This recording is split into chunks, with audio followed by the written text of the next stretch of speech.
Hello guys, good morning, welcome back to કવિનાસ world. આજે છે થર્સડે 10th ઓફ એપ્રિલ અને આજે છે મહાવીર જયંતિ. તો ઓલ મારા જૈન વ્યુઅર્સને વેરી હેપી મહાવીર જયંતિ.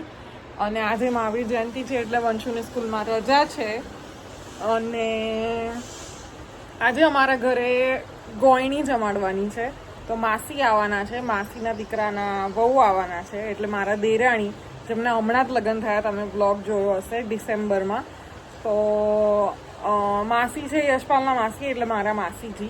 અને હું સવારમાં નહીં ધોઈને રેડી થઈ ગઈ છું, હેર વોશ કરી લીધા, બિકોઝ આજે ગોયણી કરવાની છે તો હેર વોશ કરવા જ પડે. અને ગોયણી છે એટલે મારે ફાસ્ટ રહેશે, ડાયરેક્ટ ગોયણી ટાઈમે જ જમવાનું, અત્યારે નહીં ખાવાનું કશું. ચા નાસ્તો, ચા પીવાય તો હું ચા બનાવવા જઈશ. યશપાલ ગયા છે નાવા અને હું ફટફટ ચા બનાવી લઉં, પછી યશપાલ કરશે નાસ્તો અને હું કરીશ ચા. ચલો મળું તમને આગળ શું શું બનાવવાનું છે, શું શું કરવાનું છે, મમ્મીએ કેટલી પ્રિપરેશન કરી દીધી છે, બધું જ તમને બતાવું આગળ. તો જો મમ્મી અહીંયા તૈયારી કરે છે ભીંડાના શાકની, અને બટેકાનું બનાવવાનું છે, પણ ભીંડા સમારે છે. અને વંશરાજ અહીંયા લઈને ઊભો છે ઝાપટ્યું, એ આજે હેલ્પ કરવાનો છે ઝાપટવામાં, હે ને? ઓય મને નહીં ગાંડું, સોફા ઝાપટો, ચલો સોફા ઝાપટો. હા એમ કરો. એવી રીતે નહીં, સરખી રીતે આવડે છે ને તને? વાહ, ફૂલ જોશ સાથે. તો જો મેં મૂકી દીધી છે ચા, પછી દાળ ભાત પલાળવાનું ને એવું કરીએ. દાળ બફાઈ ગઈ છે, ચા રેડી છે, ભાત આજે કુકરમાં મૂકવા પડે એમ છે, બિકોઝ મોટી તપેલી અમારી એક જ આવી છે ત્યાંથી. એનીવે બટેકા પણ સમારાઈ ગયા છે અને ભીંડા પણ. ચલો હવે ચા પીને પછી બધું વઘારીશ. Good morning. ઓકે, સો ચા નાસ્તો થઈ ગયો છે. મમ્મી એમની દવાઓ ખાય છે, બિકોઝ ગઈકાલે એમને થોડીક તકલીફ થઈ ગઈ હતી તો દવાખાને લઈ ગયા હતા. અને શી ઇઝ ઓલ રાઈટ, બધું ઓકે છે. સો ડૉક્ટર દવા આપી છે 5 daysનો કોર્સ, એટલે એ કરે છે, ખાય છે. અને એની પછી ચાલુ થશે એકચ્યુઅલ વર્ક જે છે બધું બનાવવાનું. તો અડધું પડધું થયું, ભાત મૂક્યા, દાળ થઈ ગઈ, બફાઈ ગઈ. અને હવે જો આગળ શું કરીએ છીએ, તો બંને શાક, દાળ અને સંભારો એ મમ્મી વઘારે ત્યાં સુધી હું ડસ્ટિંગ કરી નાખું. બિકોઝ હમણાં કચરા પોતાવાળા શિલ્પાબેન, હા હું નામ ભૂલી ગઈ, શીતલબેન કે શિલ્પાબેન હમણાં આવશે. એટલે એ પણ કામ સાથે સાથે કરવું જરૂરી જ છે. તો રોટલી તો છે એટલે કરવાની, એટલે ચિંતા નહીં, પણ સાથે સાથે બીજું પણ કરતા જઈએ. કપડાં બી ધોવા નાખી દીધા છે, બિકોઝ આજે વહેલા ધોવાઈ જાય તો વહેલા સુકાઈ પણ જાય. પછી મહેમાન આવી જાય પછી એમાં ને એમાં હોઈએ એટલે બધું રહી જાય એવું થાય. સો યા ચાલો. અને ગાઈઝ, મારે તમને એક બીજી વાત પણ કહેવી છે. Today is the day of our marriage. આજે અમારા લગ્નને, મારા અને યશપાલના લગ્નને 8 વર્ષ પૂરા થઈ ગયા છે. 2017 April 10th was the day જ્યારે લગ્ન કર્યા હતા અમે. અને it's been 8 years. I don't know, બહુ જ સ્મૂથ ગયા છે. હા, ઉપર નીચે બહુ જ થયું છે, but still we did not give up on each other. So બહુ જ સારું રહ્યું. અને એના માટે કંઈક સ્પેશિયલ કરવું છે આજે. તો 8 years કોને કીધા ગાઈઝ. આઈ એમ સુપર હેપી ટુડે. મને ગઈકાલ સુધી તો યાદ પણ નહોતું. આજ સવારે મને 1 year અગોની મેમરી આવી. અને એમાં અમારા જે અમે ડિનર પર ગયા હતા એના ફોટોઝ આવ્યા, ત્યારે મને ક્લિક થયું. અને યશપાલ વોઝ લાઈક, હું તો મને કાલની ખબર હતી એમ, હું વેઇટ કરતો હતો કે તું ક્યારે આવે છે કહેવા. સો એવું થઈ ગયું. પણ યા જોઈએ સાંજે કંઈક કરીએ એમની માટે સ્પેશિયલ. અત્યારે તો સવારનો તો આ જ પ્રોગ્રામ છે, ફિક્સ હતું એટલે પછી આ જ કરી લીધું. બટ સાંજે શ્યોર કંઈક કરીશું. અને ગાઈઝ, એક વાત શેર કરવી હતી કે સેડ પાર્ટીઝ એનિવર્સરી પર અમને લોકોને કોઈ જ વિશ નથી કરતું, અમારા ઘરવાળા. ના મારા ઘર સાઈડથી, ના યશપાલના ઘર સાઈડથી. બિકોઝ એ લોકોને યાદ જ નથી હોતું કે આજે અમારી એનિવર્સરી છે. એટલે કેમ કે અમે અમારી જાતે લગ્ન કર્યા હતા અને they were not aware about our marriage, કેમ કે એઝ આઈ સેડ અમે અમારી રીતે મેરેજ કર્યા હતા. તો એ લોકોને યાદ નથી રહેતી એનિવર્સરી કે શું, આઈ ડોન્ટ નો. યશપાલના ઘર સાઈડના લોકોની તો ઘર સાઈડના લોકો એટલે મમ્મી પપ્પા, ઇન શોર્ટ મારા ઇનલોઝ, એમને તો હું બહુ એમનો વાંક નહીં કહું, કેમ કે એ લોકો એક પણ બર્થડેઝ પર કે કોઈ રીતે એ લોકો વિશ નથી કરતા. They are not that much expressive, એટલે એ લોકો વિશ નથી કરતા. તો આનું પણ ના કરે સમજ્યા. પણ મારી સાઈડની ફેમિલીના લોકો લાઈક માય સિસ્ટર્સ, મારા મમ્મી પપ્પા, મારા એક્સટેન્ડેડ ફેમિલી બધા જ બહુ જ એવા છે કે બધાની એનિવર્સરી, બધાના બર્થડે બધું જ યાદ હોય. અને અમારું ફેમિલી ગ્રુપ છે એમાં સવારમાં જ બધાના મેસેજ આવી જાય ક્યારે પણ જેની બર્થડે હોય એની માટે. પણ અમારા એનિવર્સરી પર કોઈના મેસેજ નથી આવતા guys. I feel sad about this, પણ વોટ ટુ ડુ.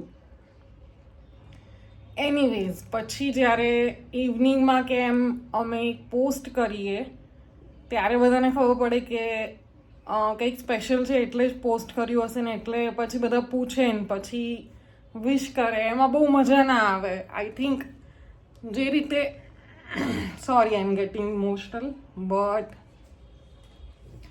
જે રીતે ઘરના બીજા બધાના ડેઝ એટલા ઇમ્પોર્ટન્ટ હોય ને યાદ રખાતા હોય, એમ અમારો પણ રાખવો આઈ થિંક બને છે. Because we also have proved કે અમે લોકોએ જે કર્યું એ કંઈ કરવા ખાતર નહોતું કર્યું. વી બોથ વર રેડી અને હજી પણ અમે લોકો નિભાઈ રહ્યા છે. એમ બધું થઈ રહ્યું છે સારી રીતે, લાઈક એમ. અને લાઈક વી આર ઓલ્સો, શું કહેવાય, સોરી મને વર્ડ નહોતો મળતો. એનો વર્ડ એ છે કે હકદાર. વી આર ઓલ્સો હકદાર ઓફ એવરીથિંગ જે બીજા બધાને મળતું હોય. લવ મેરેજ કર્યા દેટ ડઝન્ટ મીન કે બોયકોટ કરી દેવાના. હા, ઇનિશિયલી બધા ઇશ્યુઝ હતા આમ તેમ, બટ હવે બધું જ ઓકે છે. બટ સ્ટીલ કોઈ ડેટ યાદ નથી રાખતું, which is a sad thing for me. યશપાલને કંઈ ફરક ના પડે, પણ મને તો એનીવેઝ. ચાલો આજનો દિવસ એન્જોય કરીએ, એ બધી વાતોને મૂકી દઈએ. તો આજે તમને માસીને મળાવી જ દઉં. માસી જય માતાજી. જો માસી ને મમ્મી સરખા જ લાગે. પેલું જેની વાળું જોવો છો, જેની એની નથી રીલ્સ આવતી, મમ્મી મમ્મી કરીને બોલતી હોય તો, હા એ તો એને કન્ફ્યુઝન થાય ને માસી ને મમ્મીમાં, એવી રીતે અમને એવું થાય. હા મામાને ઘેર કે કાકાને ઘેર ક્યાંક. હા ત્યાં ત્યાં. હા અને આ છે રીટાબા. હેલો, જય માતાજી. ચૈત્ર મહિનાની ગોયણી હોય સ્પેશિયલ પિતૃ માટે, એટલે મમ્મીએ પિતૃને ધરાવી દીધી છે. નેવા નીચે એવું કીધું, પણ નેવો મને ખબર ના પડી એટલે મમ્મીએ કીધું કે આવી રીતે એની નીચે હોય, નળિયા નીચે. સો અહીંયા તો એવું હોય નહીં એટલે આવી રીતે કરી દીધી છે, ધરાવી દીધું. હવે અમે 3 ગોયણીઓ બેસી જઈશું. જો પહેલી થાળી ધરાવી દીધી છે માતાજીને. અમારા ખોડિયારમાં કાનો, શ્રીજી અને બધા જ ભગવાન. જમવા આવજો અને પ્રેમથી જમજો. જમવામાં છે રોટલી, શાક, 2 શાક છે, સંભારો, દાળ ભાત, લાપસી, પાપડ. આમાં લાપસી જ હોય.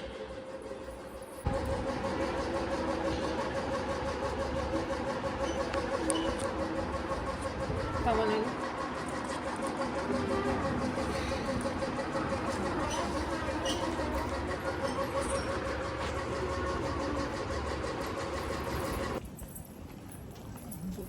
માસી તો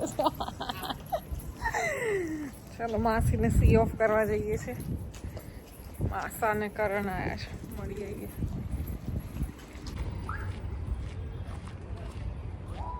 भाई भाई का मिलन दिखाती हूँ. Amazing. अरे अरे अरे अरे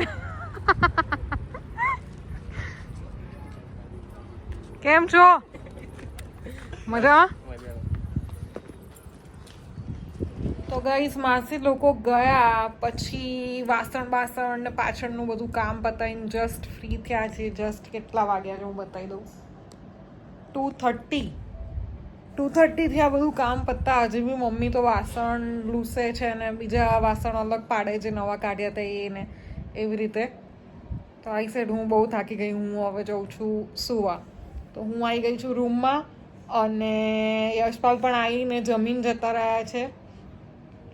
હવે વંશુએ કંઈ જ ખાધું નથી આજે, કંઈ કરતાં કંઈ જ નહીં, એટલે આડું અવડું બધું માંગે છે. આઈસ્ક્રીમ આપો, કાજુ આપો, આ તે બધું એવું આડું અવડું ક્યાંય સુધી ચાલશે. હવે કંઈક સોલિડ ખાશે નહીં ને ત્યાં સુધીમાં આવું જ ચાલશે. થોડીક જ વારમાં આવવાનો છે અને મમ્મા મને કંઈક ખાવું છે, કાં તો મમ્મા મેં તને કીધું તું પનીર હજી સુધી આવ્યું કેમ નહીં. આજે ખાવા બેઠા ત્યારનો મંડ્યો તો મારી માટે પનીર મંગાવજે. એટલે મેં એને એમ જ કીધું કે હા ઓર્ડર કર્યું છે, હમણાં આવશે. તો ક્યારનો પૂછે છે પનીર આવ્યું કેમ નહીં. તો ચલો એને શું ખવડાવું છું એ પણ તમને હું બતાવીશ. જો એ આવશે ને મારી જોડે માંગશે કંઈક, તો હાલ તો એને કાજુ આપીને આવીશું એક વાટકીમાં.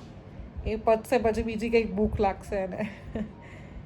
તો guys as I said Vanshu આવશે અને એ આવીને ગયો, એને પાપડી આપી દીધી એક ડીશમાં, બિકોઝ એણે ના ખાધું ને.